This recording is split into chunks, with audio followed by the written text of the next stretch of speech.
Hey there, Angela Mosley here with Modern Fit Moms. In today's video, I'm going to talk to you about the difference between urge incontinence and stress incontinence and several things that you can do right in the comfort of your own home to start eliminating leaks today. If you don't know my story, I'm a mom of 4 and I used to pee my pants all the way down past my knees every time I would teach a group fitness class. No matter how many liquids I chose not to drink right before class or how many times I went to the bathroom, I would still find myself completely soaked.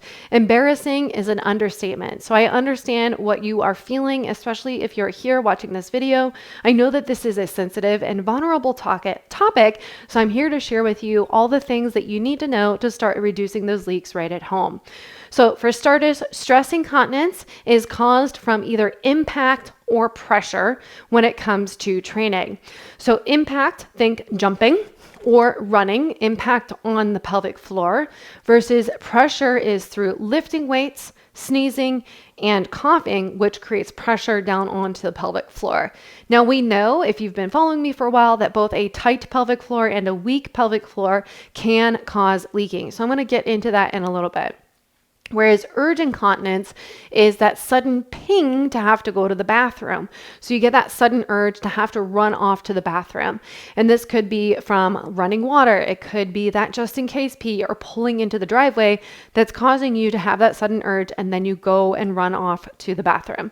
So knowing the difference between the two, stress versus urge, is really going to help you identify which route you take in regards to your training and what's going to work for your body. The most important thing is to start tracking your symptoms with the bladder diary journal that I've included down below in the caption. So make sure you download that right from Google Drive so you can start tracking your bladder habits, because we want to identify what's actually going on. So you're going to track your liquids, you're going to track your bowel habits, and you're going to track how many times you're going to the bathroom. This is important because if you're going more than 8 times throughout the day, then this could be that your bladder isn't actually full and you're training your body to go to the bathroom more often than it needs.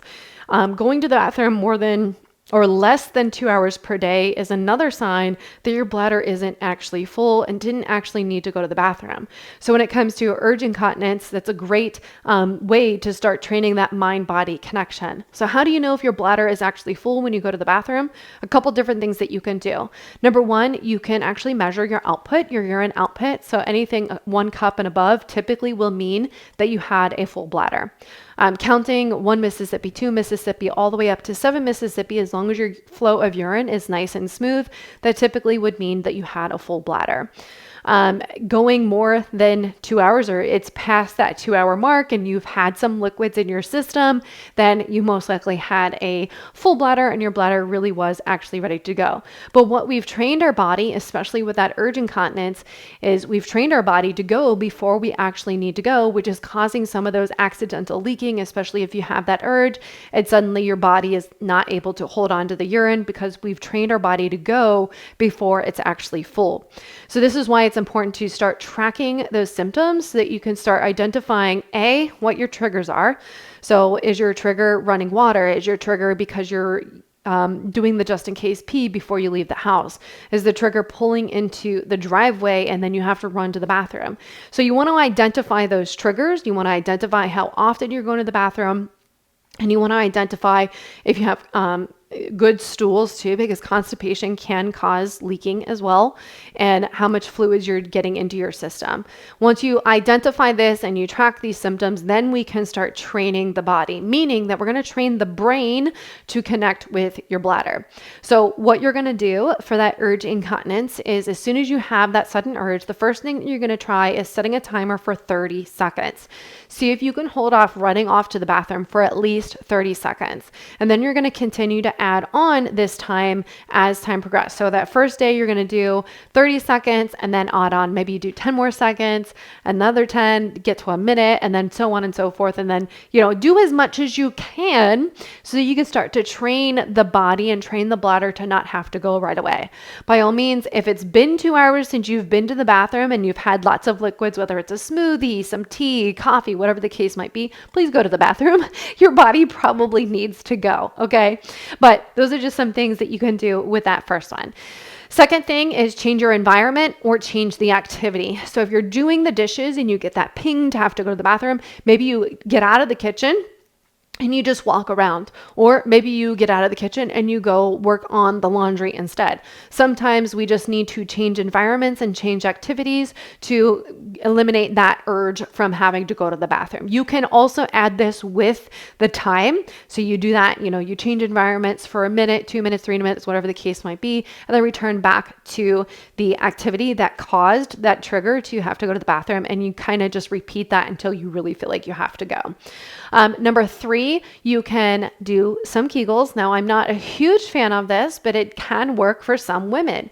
So sometimes you just need that activation of the pelvic floor to tell your bladder, like, hey, it's okay, we don't need to go. Because the pelvic floor naturally should contract to hold the urine inside to stop the urine from coming out. So sometimes you just need that connection with the pelvic floor. So about 10 quick flicks. Make sure you exhale, lift up. So it's a squeeze and a lift. It's not squeezing your glutes. You literally are going to squeeze the pelvic floor and then lift. I like to think of a washcloth and the 4 corners. That's how I like to think of the pelvic floor. There's 4 corners in the pelvic floor and you're squeezing and then lifting those 4 corners towards one another. So you'll do that for about 10 reps. If that doesn't work, you can also try placing pressure on your perineum with a rolled up towel on a chair to lift that sensation or to give support for that sensation. Of course, this is probably going to be the least likely option that somebody might take, but I just wanted to throw it out there to you. So give those a try. Like I said, you're going to track your symptoms, you're going to track your bladder habits, and then adding in some of those things. Now, one question I get all the time is I wake up in the middle of the night to go to the bathroom. What can I do about that? Now, I don't know about you, but I love my sleep. And when we don't sleep well, this is going to hinder fat loss. It's going to hinder our stress levels, and it's going to hinder muscle building, and it's going to hinder pelvic floor strengthening because our pelvic floor is a muscle and we need good recovery and sleep for our tissues to rebuild themselves. So getting adequate amounts of sleep is essential for overall health. So we want to make sure that we are not waking up in the middle of the bathroom or in the middle of the night to go to the bathroom. So one thing that you can try is shutting off liquids a certain time before bed, about an hour before bed. Try an hour and then you can slowly creep it back. But again, we don't want to dehydrate ourselves. We want to make sure we are well hydrated throughout our entire day. I'm just saying, like, an hour before bed, don't have a cup of tea. Like, I like to have a cup of tea before bed, but I don't wake up in the middle of the night to go to the bathroom. So it works for me. It's fine for me. What you can do is you can elevate your feet up above your hips to allow the fluid to get processed by the kidneys to turn it into urine. And then right before you go to bed, you can go to the bathroom. So give that a try, see if it helps. If it helps, great. If it doesn't, then we know that that's not the issue. Okay. So I hope all of that was helpful. Like I said, make sure to download the tracker down below so you can start tracking your symptoms. Okay. Let's talk about stress incontinence. So there's 2 types of stress incontinence that you want to pay attention to. Number 1 is impact, whether it's running or jumping. There's an impact on the pelvic floor from that jumping that's causing that impact. And most of the time, this is a timing issue or a timing barrier. The pelvic floor is just not responding quickly enough to keep up with your pace. And then you have pressure leaking, which is going to be from sneezing, coughing, and lifting. So I've created a video on sneezing and coughing, so make sure to check it out down below. So when it comes to impact training for jumping and running, 2 things that we're going to look at, whether it's pressure or its impact, is your posture. So do you have good alignment? Because when we don't have good alignment, such as ribs flared forward or you're dumping in your pelvis, this is going to shut off that smooth rhythm of our core system of the diaphragm and the pelvic floor.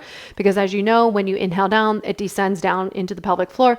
And then as you exhale, the pelvic floor responds and it ascends up.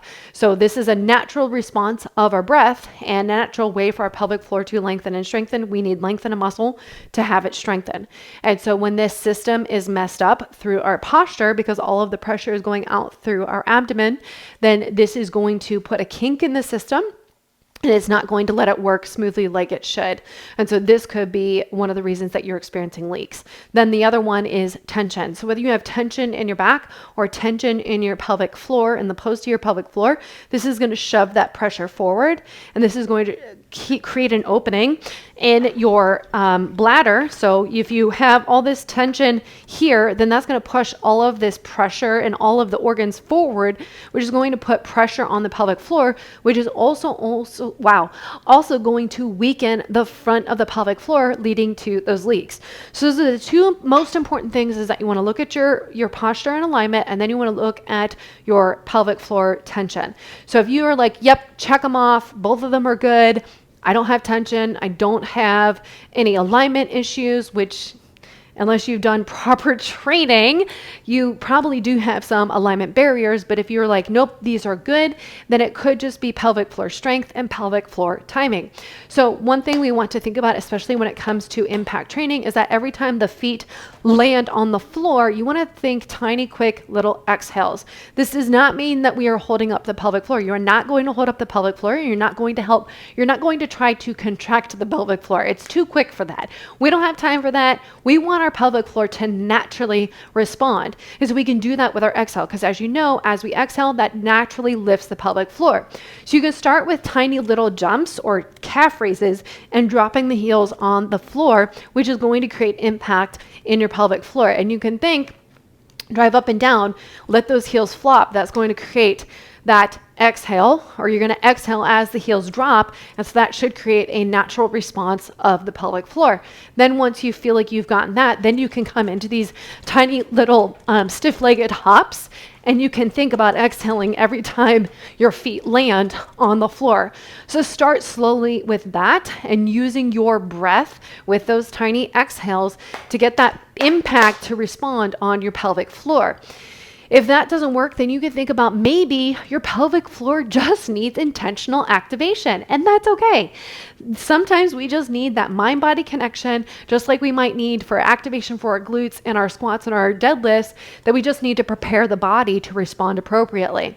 So this might mean doing some intentional co-activation work in our warm-up, meaning that you're connecting your deep pelvic floor muscles with your core and your breath to get it all to work together. So you might want to do some activation drills as part of your warm-up in preparation for your training. And so something as simple as a supine position with such as a ball squeeze, inhale that 360 breath, and then exhale, you want to think about lifting that co-contraction of the pelvic floor and your core, anywhere from 5 to 10 breaths, 2 to 3 times, just to prepare the pelvic floor for the workout ahead. Now you can test this out, see if it works. Maybe you do one set, see if it works. If that doesn't work, maybe try 2 sets. We don't want to overly fatigue the pelvic floor either. So just be super mindful of that. And this is where tracking your symptoms is really going to come into play.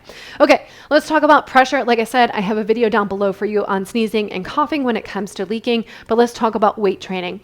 So strength training in general is going to help activate and lift the pelvic floor, meaning that it's going to help strengthen the pelvic floor, can be just as effective as isolated Kegels, because when you lift weights, your whole body gets stronger. But we're also incorporating intra-abdominal pressure, because when you add weight to the body, external load, this is going to create more pressure in the system. Pressure is good if we are managing it well. And so that's where that posture comes into play and the tension comes into play.